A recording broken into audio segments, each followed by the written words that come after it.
আসসালামু আলাইকুম ওরহমতুল্লাহ। আলহামদুলিল্লাহ ওয়াসসালাতু ওয়াসসালামু আলা রাসূলিল্লাহ ওয়া আলিহি তাইয়্যিবিন আত-তাহিরিন আল মাসুমিন। আমরা আজকে হজ কবুলের যে শর্ত রয়েছে সেই শর্ত নিয়ে আলোচনা করব। আমরা হজ আদায় করে থাকি। হজ আদায়ের কিছু শর্ত রয়েছে, বিশেষ করে হজ কবুলের শর্ত রয়েছে।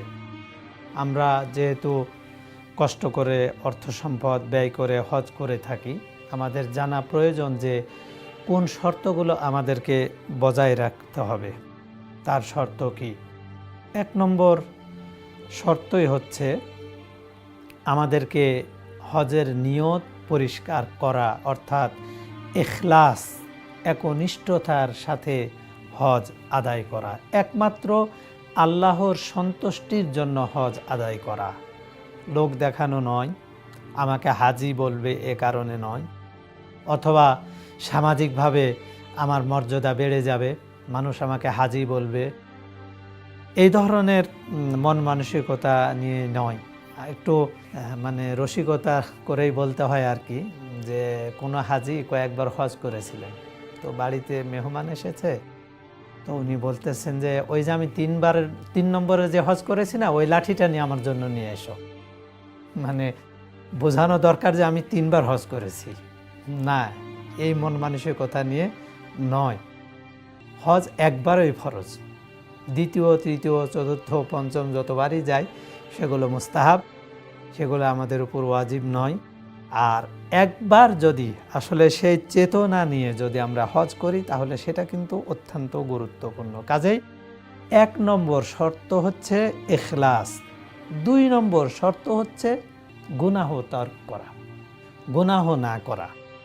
এমন নিয়াত করে হজে যেতে হবে যে আমি হজে গমন করছি, ইতিপূর্বে যা গুনাহ অজান্তে হয়ে গেছে, যা কিছু হয়ে গেছে, এগুলোর জন্য আমি ক্ষমা চাই আল্লাহর নিকট, তওবা করি, এবং এরপর আমি আর কোনো গুনাহ করব না। এই নিয়ত করে হজে যেতে হবে।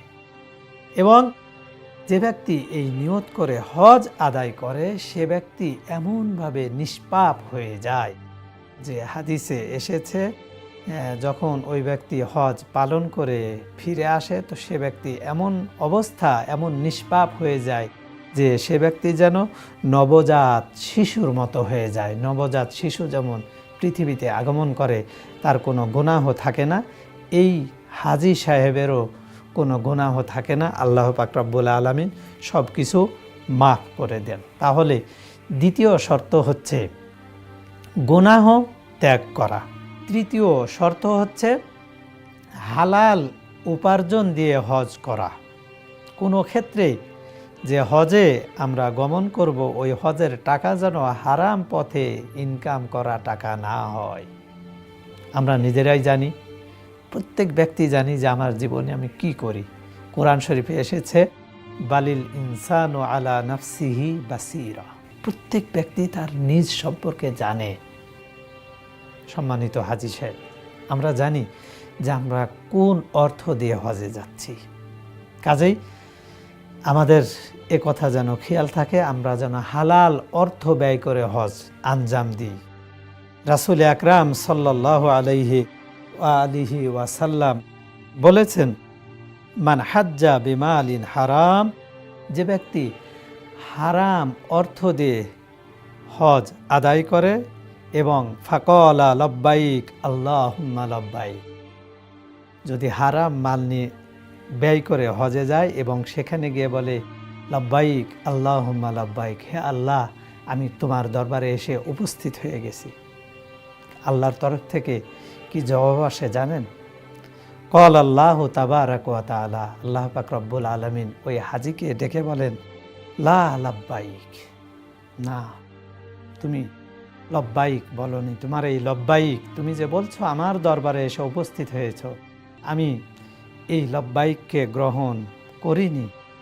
হাজ্জুকা মারদুদুন আলাইক, তোমার হজ হচ্ছে মারদুদ, অগ্রহণযোগ্য, তোমার হজ গ্রহণযোগ্য নয়। কাজেই হালাল অর্থ দিয়ে হজ করতে হবে। আমি আবারও সংক্ষেপে বলি, তিনটি বিষয় গুরুত্বপূর্ণ। এক হচ্ছে ইখলাস, 2 গুনাহ ত্যাগ করা, 3 হালাল অর্থ দ্বারা হজ করা। এই তিনটি শর্ত যদি আমরা বজায় রাখি, আল্লাহ পাক রব্বুল আলামিন আমাদের হজকে কবুল করে নেবেন। আল্লাহ পাক রব্বুল আলামিন আমাদের সকলকে এই শর্ত বজায় রেখে হজ করার মতো তৌফিক দান করুন। আমিন। ওয়া আখির দাওয়ানা আনিল হামদুলিল্লাহি রব্বিল আলামিন। আসসালামু আলাইকুম ওয়া রাহমাতুল্লাহি ওয়া বারাকাতুহু।